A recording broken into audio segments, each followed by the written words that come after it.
VORA is a group of guys who get together twice a month and race. We pick up probably 10 guys a year, and we lose probably that many as well. Actually, the group is doing pretty well. The politics of doing this job and having a group like this, trying to get 5 guys to make a decision and agree on something is impossible. We try to be as open as possible. There are some basic rules of racing and turn marshaling that we tell them about at the driver's meeting, and basically you come out and you race your car and hopefully have fun.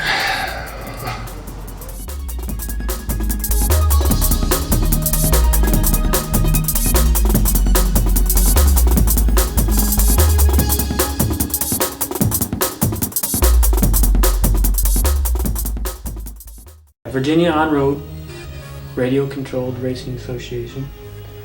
I've only been a member for about 3 years, but currently I'm the 2006 president.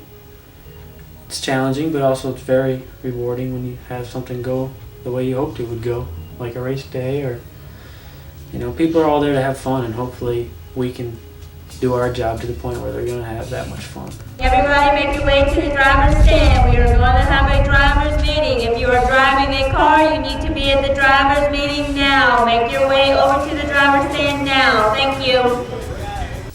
Started out as a spectator, just watching. I went to help him. I started out as his pit person or helper, and then I moved into helping announce it.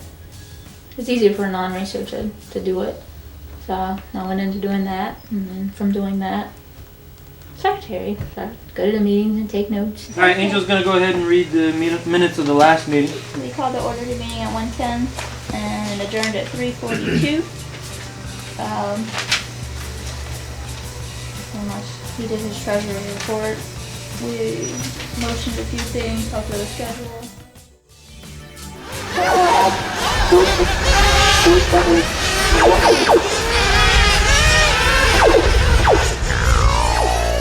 It's a club formed for the sole purpose of a place to race locally. There are many clubs, many places that are not local that you can run these cars, but because of the specialized nature, you need a special place to run the cars. You need a prepared track. You need the boards around the outside to protect the public and the racers from the cars. So VORA just is a club to provide that service for us people to have that place to race. You have to clean the asphalt off. The money that we put into these cars, you need a special place to run them. Sure, you can go out and throw them on the asphalt and run them anywhere, but you will tear the car up. So that amount, it negates the price that you wear out your car. So VORA provides that venue, a place to race. One year my wife bought me an RC plane, and I went to go buy parts for the RC shop, and that day they also had a race going on that day. So as I watched the guys race their cars, it impressed me.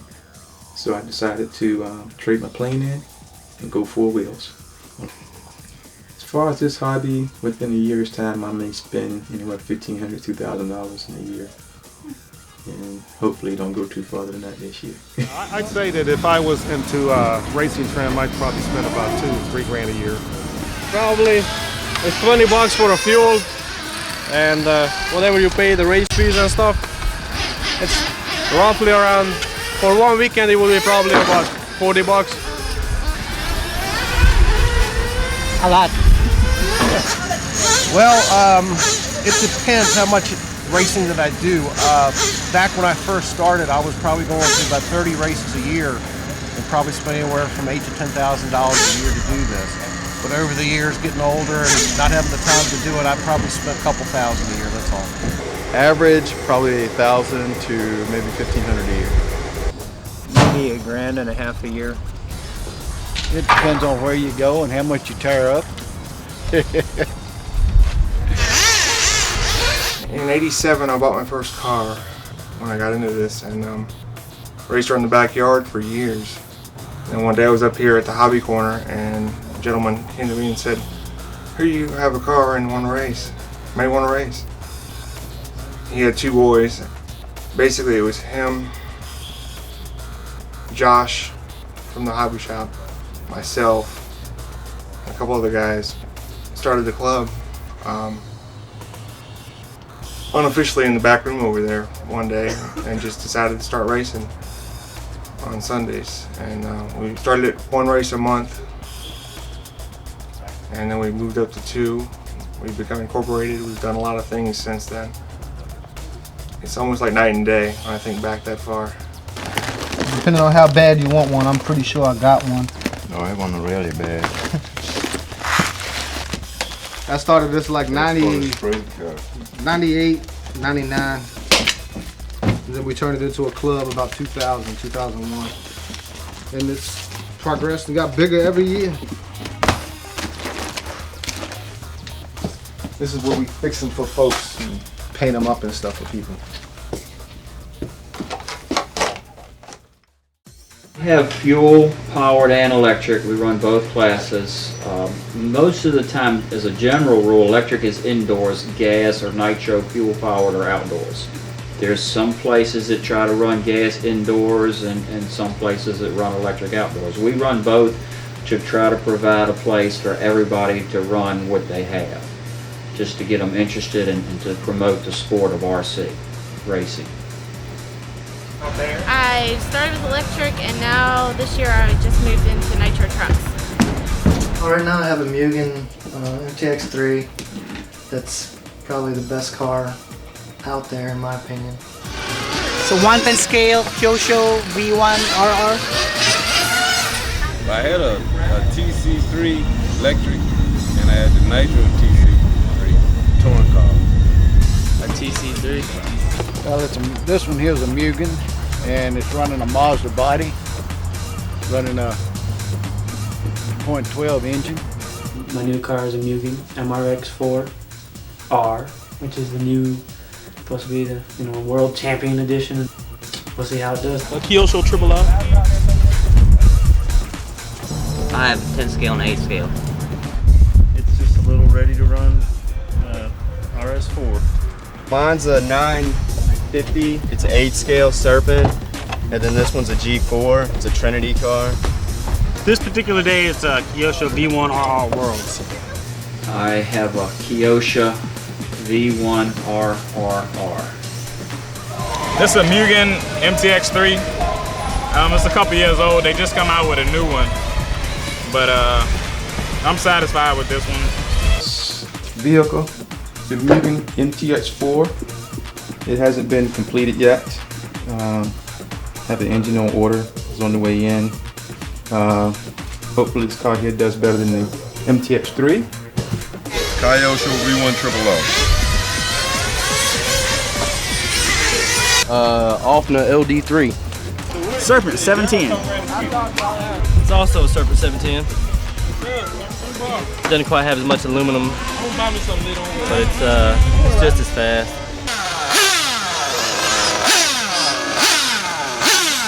Time to practice.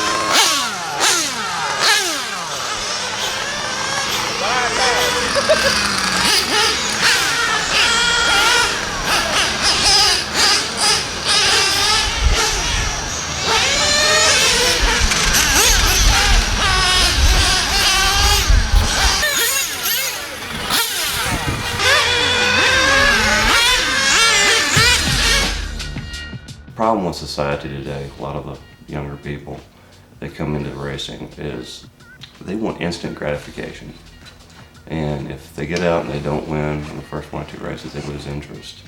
I'd much rather race tight with somebody for 20 minutes and finish 5th than blow somebody away by 10 laps. And I've done both, and it's just, to me, it's more gratifying the actual race than the victory. The problem with younger people also is they are teenagers, they grow up, they discover girls, boys, and they're gone. A lot of times though, after 5, 6, 7 years. They've grown into maturity in their 20s, they'll be back. And hopefully we can keep them racing. I'm 21 years old. 31. 33. 15. I'm 31. I'm actually old, yes. 32. 56. 32. 29 years old. Too old. No, I'm 63. 51. 13. 63. 45. 22.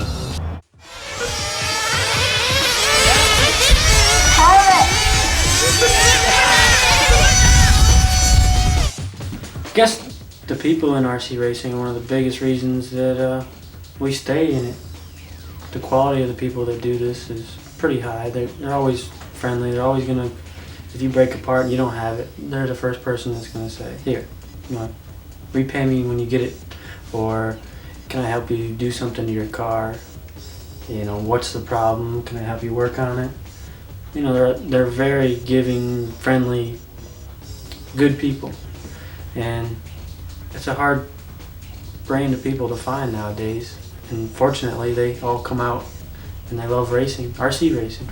You know, we all want to be race car drivers in real life, you know, somewhere in our lifetime, and we can just afford this and kind of play that out, that kind of roll at a smaller scale. And you know, we travel. You know, when we don't have races here in the summertime, we like to go to either, you know, there's places down at the beach and there's places up north in Gordonsville. Just like we travel, there's people that like to come to our track because we've got a good track, a big track. And they come from the beach, they come from Maryland, they come from Washington, D.C. You know, and even this summer we'll have the big regional race. They'll come from New York City, they'll come from Ohio, hopefully they'll come from all over just to come to our little track here in Richmond. I've been in Richmond like 5 years. I live over off of Jank Road. And I'm from Virginia though. Baltimore. Maryland. D.C., Maryland. Originally from Maryland, and I stay in Middlesex. Lynchburg. I'm from Chesapeake. I'm from Hampton. Smithfield, Virginia. Fredericksburg. From Lynchburg. Potomac Falls, Virginia. It's just outside D.C. I'm from Middlesex. You know what that's at? It's about an hour away from here.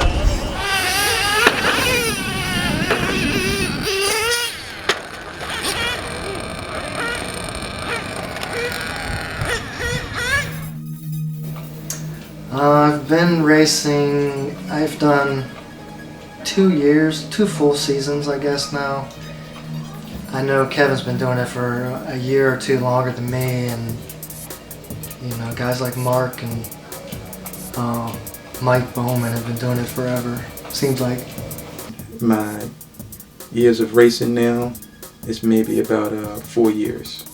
3 years. This is the first time. 5 years. I've been doing this for about like 8 years now. About 3 years.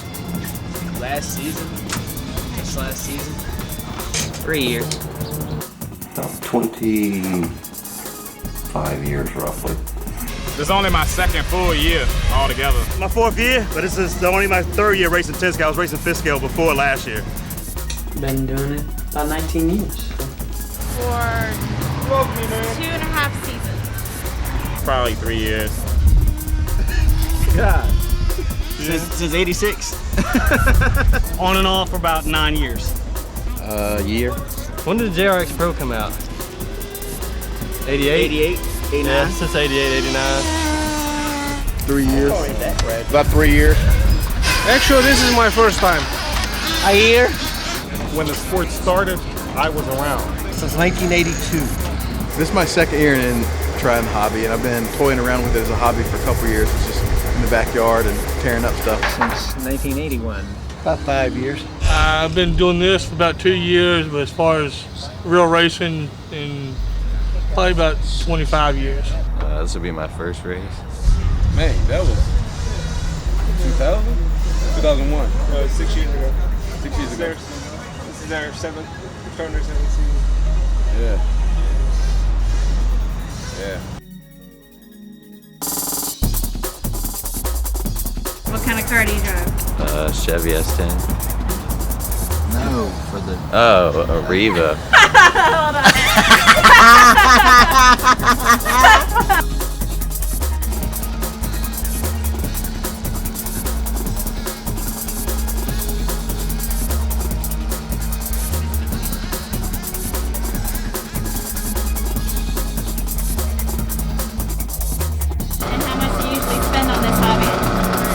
spin. Now, is my wife going to see this? Because if she is, I can't really tell you that spin. We don't spin. I barter for everything.